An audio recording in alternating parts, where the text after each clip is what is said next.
Okay, a few questions that come in. First, Dave Mason, fellow San Diegan and all-around great guy.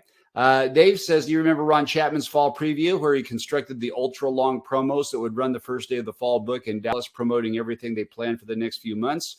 He promoted it for weeks and ran it outside of major day parts, but everyone available listened, and it did wonders for KBIL.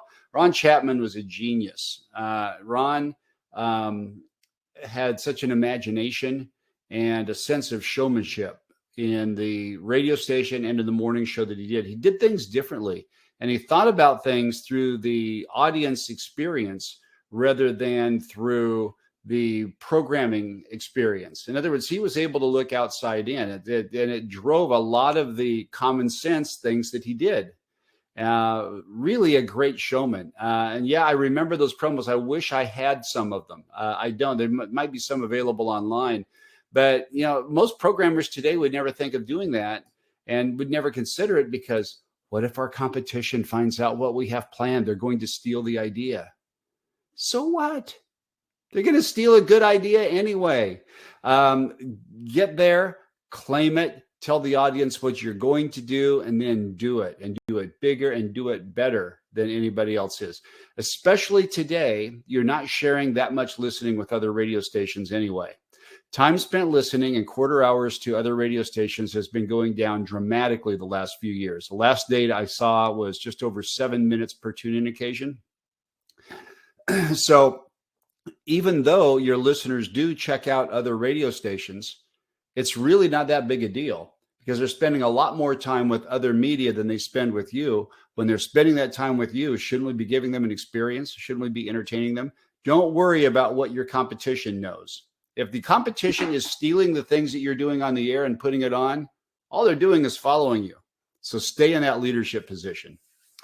Ron Rivlin, terrific guy, great program, great promotion mind as well. Says it seems as though stations are less adverse to national contests. Are you seeing that? Yes, stations are embracing national contests, and I think that started to change a couple of years ago when the national contests got better. For one thing, we the big companies who are doing national contests got smarter about how they do them, and they made it easier to localize. And part of it came also through a cram down, where the company said, you don't have a choice. You're going to do this contest. So you're going to put it on your station. And all that resistance kind of went away when we realized that listeners don't really care whether it's a national contest or a local contest. And I hear some stations who go out of their way to promote, we only have local winners only. And the audience collectively says, I don't know why you're telling me that, because it's not an issue for them.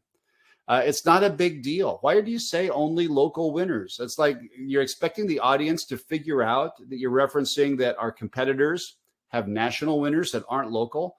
They don't put those things together. They don't understand what you're talking about when you do that.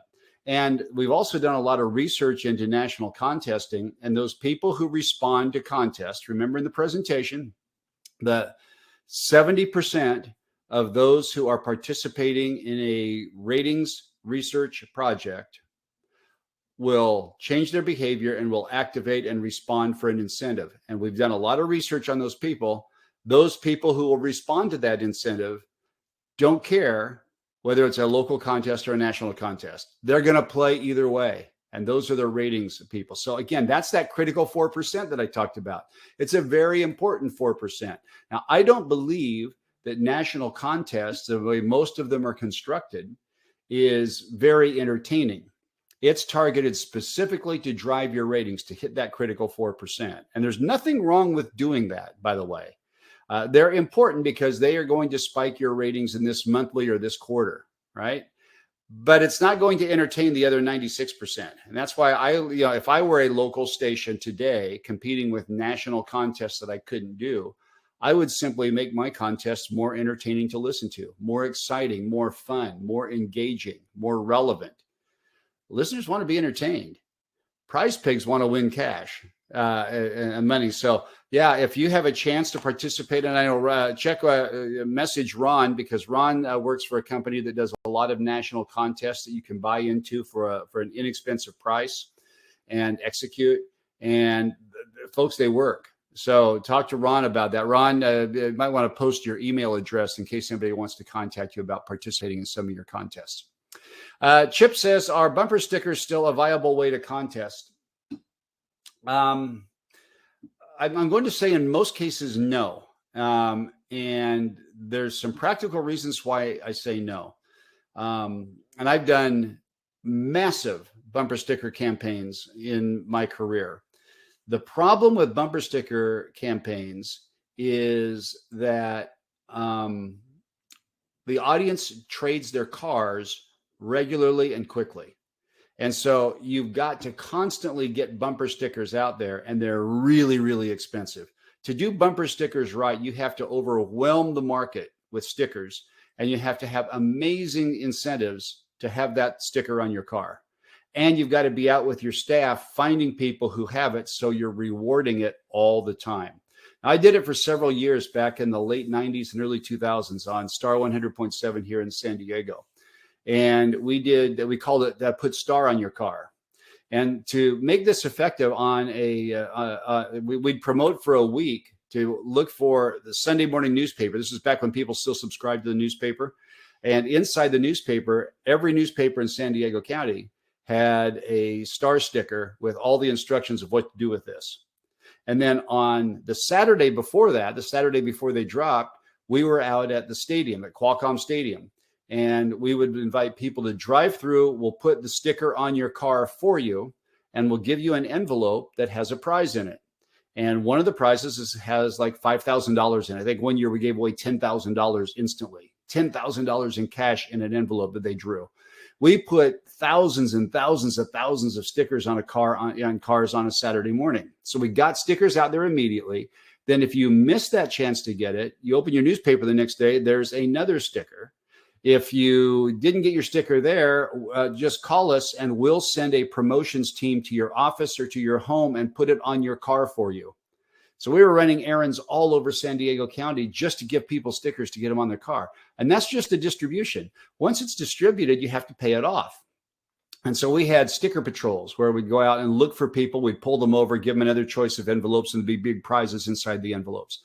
And we'd be out in parking lots at malls and grocery stores with envelopes, and we'd find a car with a star sticker on it, and we'd put an envelope underneath their windshield wiper. So when they came out of the store, they got a prize. And they were small prizes, they were big prizes, and it was massively successful. It was wildly successful, but it was really expensive. I think that campaign for a quarter cost us $100,000. In cash, in distribution, in sticker promotion. And you can't do it just one quarter, because to do sticker campaign effectively, it takes time to get those stickers distributed. It takes time for the audience to realize that they're being rewarded for having it. It takes time for those people to talk the rest of their family into putting a sticker on their bumper, because a lot of people don't want to put anything on their cars. And then you do it for a year, and a lot of those cars that had your sticker on it have been traded off, or they got tired of it and they took it off. So you've got to constantly replace it. So I'm going to say it is not practical in most situations to do a bumper sticker campaign today. But if you can afford it, and if you have the staff, and if you have the resources, and if you have the willingness to go out and do it, it can be a fantastic campaign, because your competitors aren't going to be able to afford it, and they're not going to have that will to go out and do it. So it can be an advantage, but you got to know what you're getting yourself into. Dave asks, when will text to win go away? I think it'll be a while. Text to win is much more effective than call in to win. In the presentation, I didn't go into too much detail on text to win, just in the interest of time. You've got to edit myself, right? I tell my clients they have to edit themselves, and so I've got to edit myself, practice what you preach. But text to win is pretty effective, and it's effective because it eliminates the barrier of call in to win. When I call in to win, I'm getting busy signals, or I'm getting a phone that rings and nobody picks it up. Or if somebody does pick it up, they just say, "You're caller number 8, try again," and they hang up on me. So it's a bad experience all the way around. Those are the 3 outcomes. Well, the 4th outcome is if I actually win, which it's usually the same 5 people, like I mentioned before. That's why call in to win doesn't work. So text to win eliminates a lot of that problem. Text to win, I don't get a busy signal. The message comes through, and after the message goes through, there's a bounce back and it shows up on my phone that it was received, and I'm thanked for it. So it's a much better experience. And I never get that situation where the phone rings and nobody picks up the text message. So it gets through. So it eliminates a lot of the barriers with call in to win. And I've seen a lot of real life examples of how a well done text to win campaign is moving meters, and it's moving people onto the radio station. Now, you can't do it the same way that you do the appointment tune in, listen tomorrow at 11:45 for the key song, and when we play the key song, then text us. Nobody's going to change your lifestyle in order to listen to the radio. So it's that same other barrier, but there are ways to fix that. And I go into detail about some text to win campaigns, how to use text to win in contesting on insidersradionetwork.com. Go to the contesting section, which is underneath promotions. It's under promotions in contest and strategy. And in contesting strategy, there's a guide on how to do text to win and how to do it well. I might do a seminar on that, a webinar on that sometime in the next few months. That's not a bad idea. Chuck Taylor down in Dallas. Thanks for coming today, Chuck. Chuck says, how do you feel about contesting in the station's mobile app? If it's exclusive in the mobile app, look, Chuck, it all depends on what your motivation is and what the goals and objectives are for the contest. If you're trying to reward the people who have the mobile app and use the mobile app and make it like a members exclusive benefit, then I think it's terrific. But very few people have your mobile app. Not many people download a station specific mobile app. And the only people who are going to download it to play and win a contest are that critical 4%. It's the same people who are going to play all of your contesting games. So there's nothing wrong with doing it through the mobile app. If I were doing it to really entertain and try to engage people and make it an entertaining contest for the 96%, I would not exclude it to the mobile app. But maybe you offer a bonus to the mobile app. What if you have two major prizes and you give one away to everybody, and there's a second drawing just among the people who participate on the mobile app? Now there's a benefit for doing that. It's a natural way to promote it, and there's a thank you for having our app function for it as well. So that might be a good compromise on it. Okay, a private message came in that says, how do you feel about drawing names from the entry for each contest from text to win and then setting appointments for them to call in when we announce their name in a certain amount of time? A certain amount of time, like 98 minutes or 104 minutes. I like parts of that, not all of that. I don't like doing that mechanic with text to win. Mostly because when you get a text message with a phone number from your listener, you're not generally allowed to promote back to them because of privacy laws. You got to be careful how you use text messaging. If I were going to do a contest like this, I would do it through entering online, an online form. And if you want to include text to win along with that, you could say, text this keyword to enter. When they text you, they get a keyword back. They text you the keyword. They get an automatic bounce back with a link to fill out your online form. So they're entering online. Now, when they fill out the online form, you're getting their email address. And now with the email address, you can start a drip campaign that automatically emails them different incentives and opportunities. And you can get them to opt into your email club. And it's much easier to get permission to email than it is to get permission to text. So I don't like using the text mechanic on this type of promotion specifically, but I do know that if you get people to register, and a lot more people will register than will try to call in. So you get some people to register for the contest because it's not a big ask. Now you've got this big database, and you tell them the specific time to listen. Don't say listen for 98 minutes or 104 minutes. That's asking way too much. When the average tune-in time is 7 minutes per occasion, what listener is going to say, oh yeah, I'll listen for 100 minutes to hope to hear my name? and then I don't hear my name and I've wasted an hour and a half, not wasted, but I've invested an hour and a half of my time for a contest I didn't win, and fatigue sets in. So if you're going to do it that way, if you're going to announce a name, announce it at specific times. 8 o'clock, we're announcing another winning name that'll win tickets to see the Packers play football this weekend. Give them 5 minutes to call in. If they don't call in, you've got an extra pair of Packers tickets you can give away at the next call in, so it can really make your prize budget go further. And it sounds like you've had a winner. So don't announce that you didn't get a winner. The audience is automatically going to assume that you did. In fact, you can even go back on and say, hey, this hour's winning name was such and such, and the next chance to win is coming up at this time. That kind of campaign can be really effective.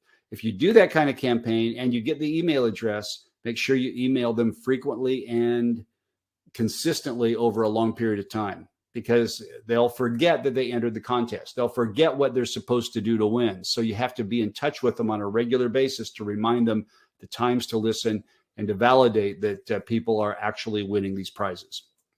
Terry says, why promote giving winner listeners the opportunity to donate their cash winnings? Wouldn't it introduce a layer of guilt to the entire enterprise?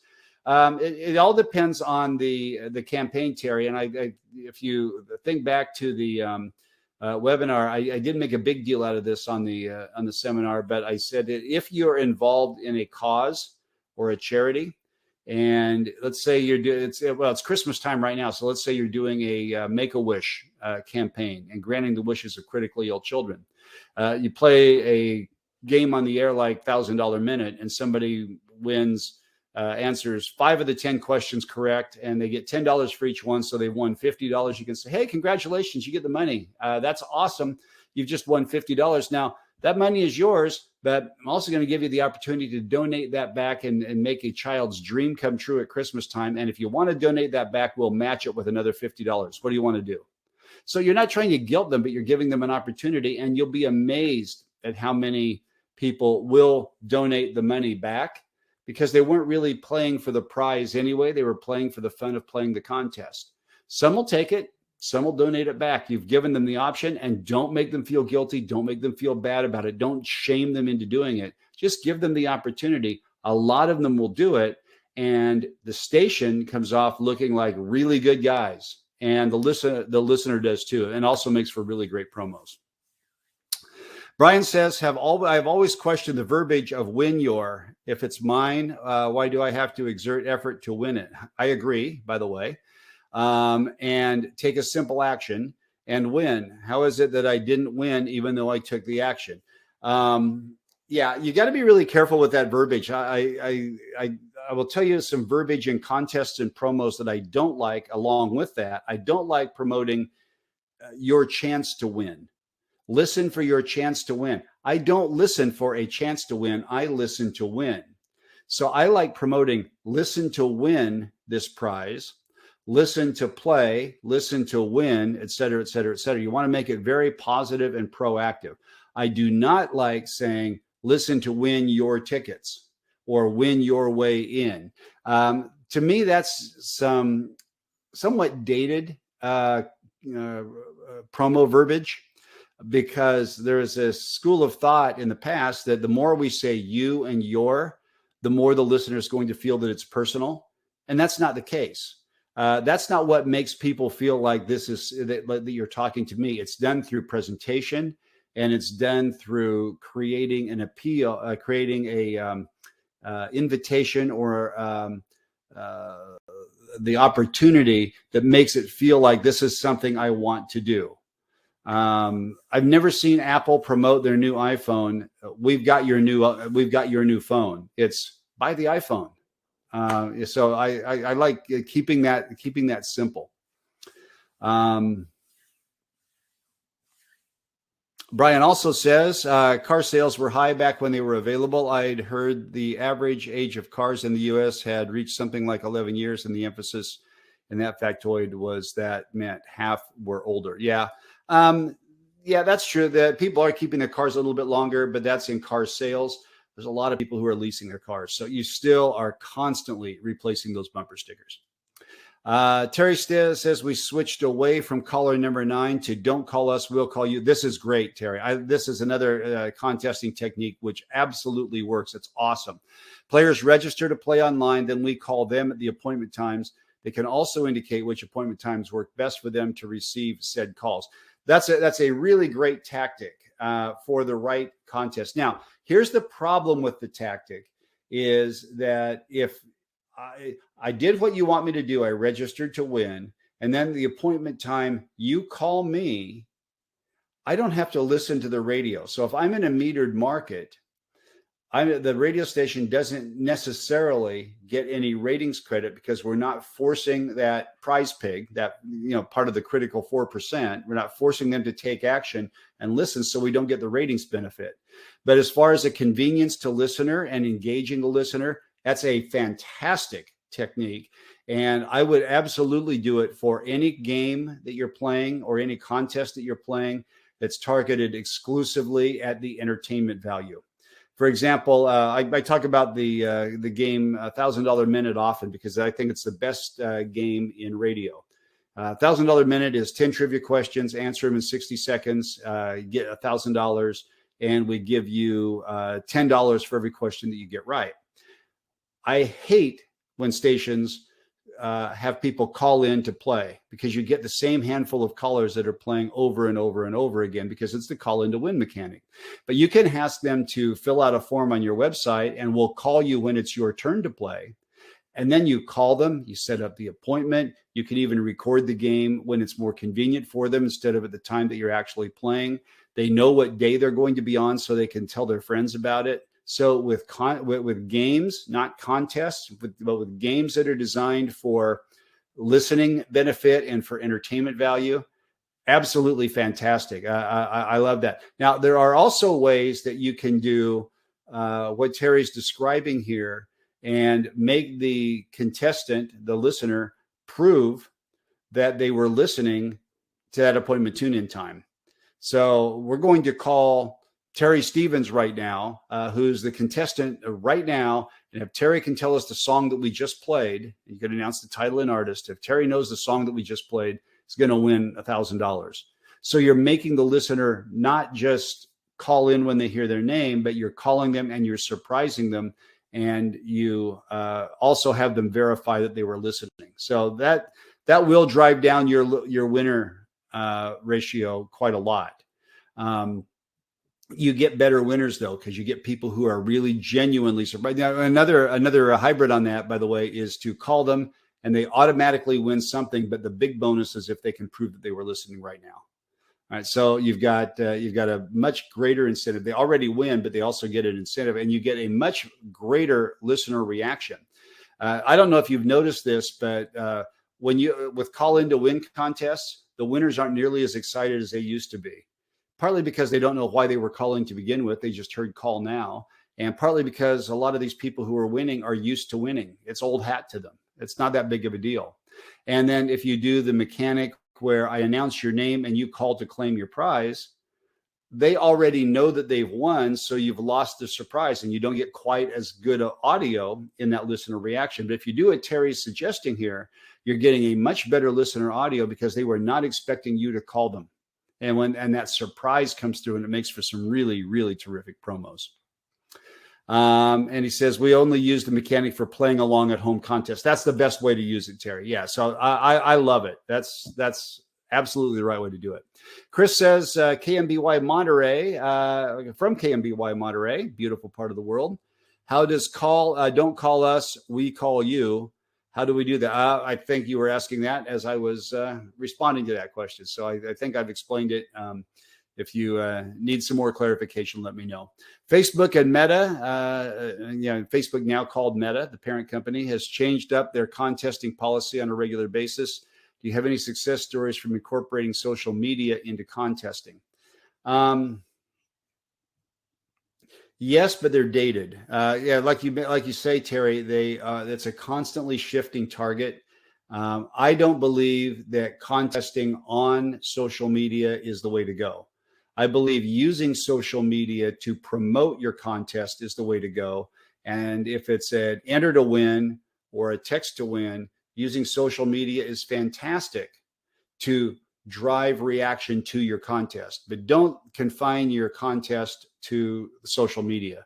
Get them to your website, get them to your entry form, get them to your landing page, get them to your text to win number. Use social media to promote your own assets. Don't leave it there. Social media is also great for proof of performance, for demonstrating that we have winners, for putting up a lot of winners promos, pictures of winners. The slide that I had in the presentation had the woman holding up all that money. That's fantastic. Prove that you're giving away these prizes. That social media is a great place to do that.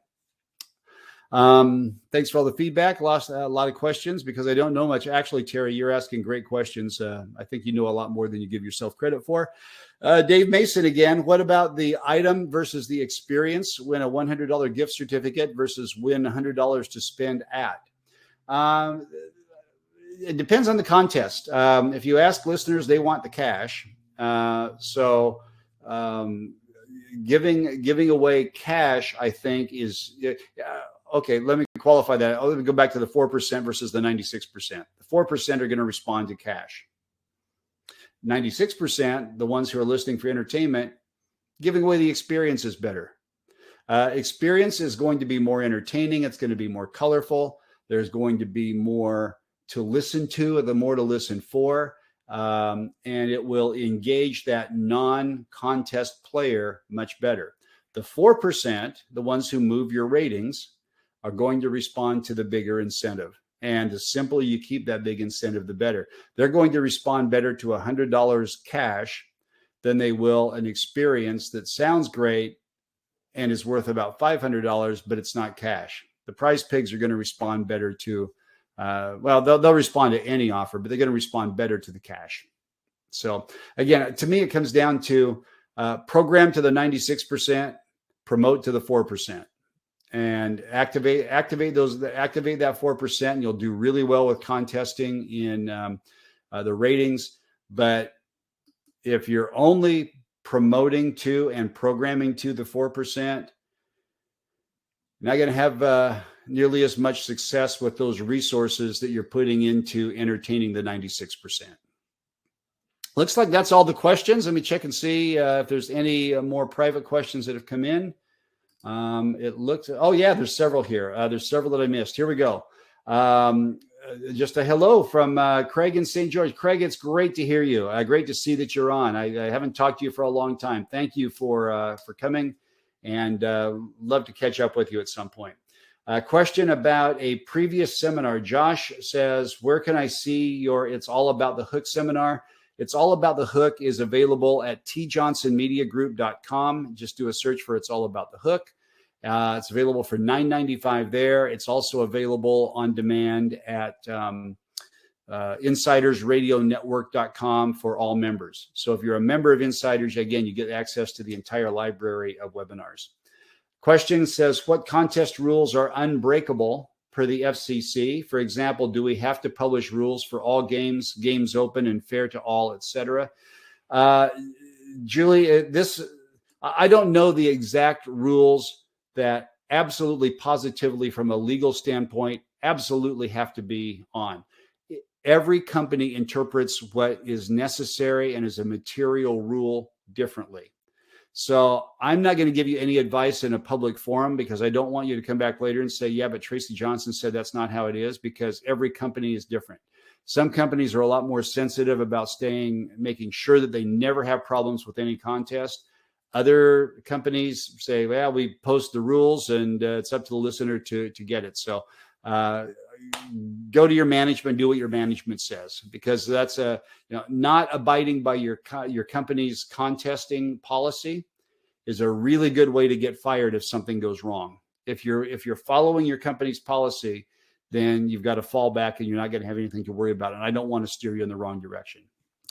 Another question says, let's say you only have 5 or so prizes. How do you make that stretch out for the week? That's a great question. I touched on this in the seminar, and this is another example of I had to edit some of the content in the seminar to make sure that it was that you weren't on it for 2 hours.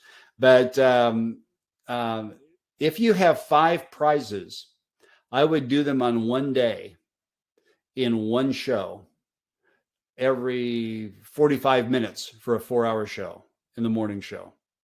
And I would promote it for the full week before. And I would name it. I would brand it with something. Like if it, let's say you've got 5 pairs of tickets to a Justin Timberlake concert, and the grand prize winner has a chance to meet Justin Timberlake backstage. I would promote that for a week. That next Thursday is Timberlake Thursday. Justin Timberlake tickets every 45 minutes all morning long. And one of the winners is going to meet Justin backstage. Listen Friday morning to find out who wins the ultimate grand prize. So you get a full week of promotion. I would back that up and start it on the previous Friday, promote it all weekend. On Monday, you start the countdown toward Thursday, do it on Thursday, and then you've got the grand prize winner who's going backstage to meet him that you can call and surprise at the same time, like at 7:30 or 7:40 on Friday morning. But you're going to get much more promotional bang for that, and telling people with a small ask, listen on Thursday morning, every 45 minutes starting at 6:30 on Thursday morning, you're winning Justin Timberlake tickets. Fantastic. Awesome. You're going to see some really good ratings lift. If you want more details on how and why that works and some research that goes behind it, you can go to insidersradionetwork.com. Go to that contest strategy section that's underneath promotions. And when you get there, look for an article that's called One Day Contests. And I explain all the reasons why that strategy is a good way to go. It's great to see new people getting involved with games and contests, but it's hard work to make that happen. Do you think the same regular names is tune out for other regular but passive listeners? And should we get excited when we get 100 calls, but it's the same people calling 20 times? No, don't get excited about that. And it is the same 10 people calling 20 times, making up. Yeah, that's why I say that the phone lines light up, and we take a lot of validation from that. We say, wow, it's great. Look at all these people calling. The phone lines are all lit. This is fantastic. People are really responding. They're going crazy here. It's the same 10 people, folks. It's the same few people, and it is the same names. And I don't know that the listeners get tired of hearing those same names. I don't think they pay that much attention to notice it. But I know that the audience gets tired, that the personalities get tired of it, and it's fatiguing to the staff, and it's kind of defeating to the staff when you see the same people all the time. And the thing is, it's so easy to fix that. Just stop doing call in to win. Stop. Yeah, there's other ways of doing it, and we've talked about some of those things here. So yeah, Brian says I was number 1, 4, 7, 11, and 15. Nothing sounds worse on the air, by the way, than when you get a winner on and you're expecting that winner to be excited, and especially if you're taking that winner live and say, hey, congratulations, you're caller number 17. You've just won the prize. They go, oh, that's fantastic. I was number 4, 7, and 9 also. Right? You talk about defeating the purpose of doing call in to win. And I've heard people say that. And then I hear them say, oh, that's great. What did I win? They don't even know why they called. They don't even want it. They just want anything that's for free. So there are so many better ways of contesting, so many more effective ways of contesting, so many more entertaining ways of contesting than doing the old call in to win. If you want more information on call in to win, I've got tons of data. I've got some stories about it. I've got it it's on insidersradionetwork.com. Go to promotions, go to contest strategy, and there's an article called Stop Call In to Win Now. And I've got a lot more information in there about that. I didn't go into all the details in this, but I think you pretty much know where I stand on it after this presentation.